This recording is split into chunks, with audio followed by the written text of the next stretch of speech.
con steng cái nào ông này đại chừng này hay là con ọ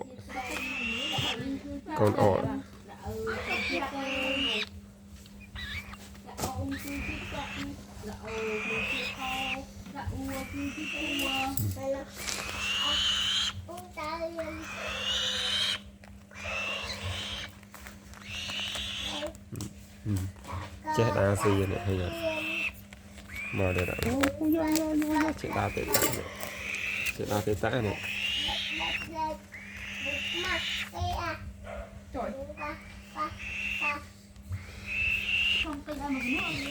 lừa đây này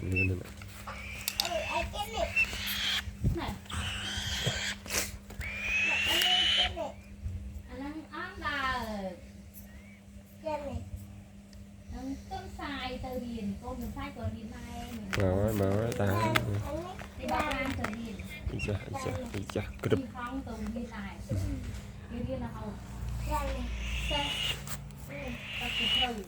cực chuyện đào mỏng đây cho xì trái đó chuyện đào mỏng đây dây xì trái đó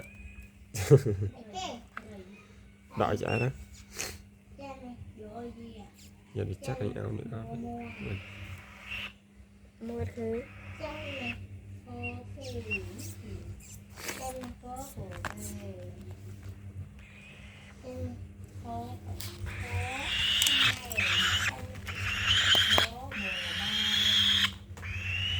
dùng định mua thôi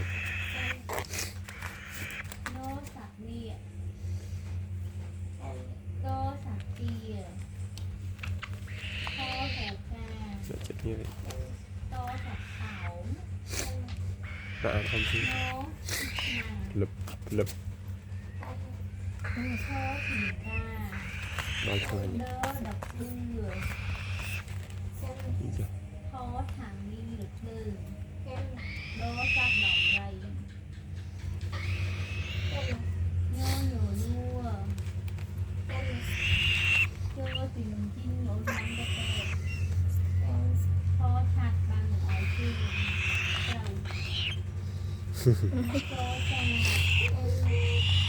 mua vậy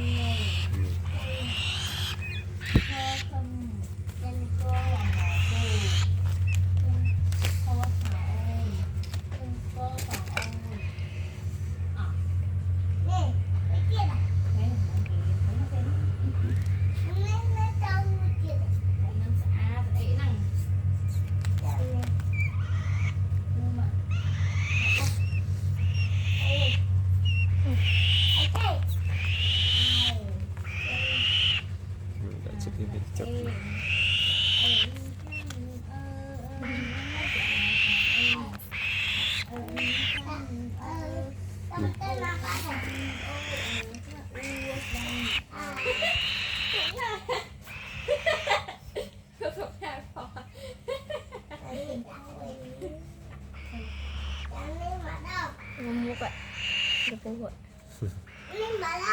không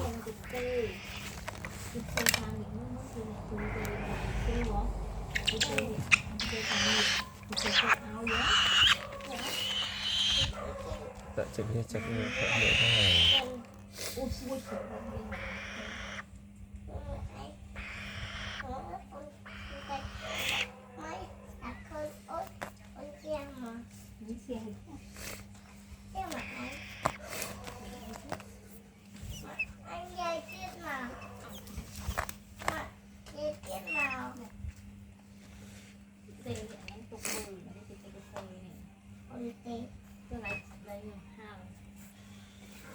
Hiên hai rồi, em còn lo rồi.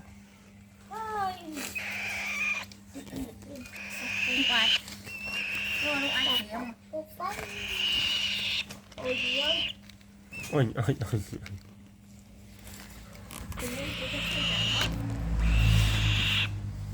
Sai chứ. mới chưa không vâng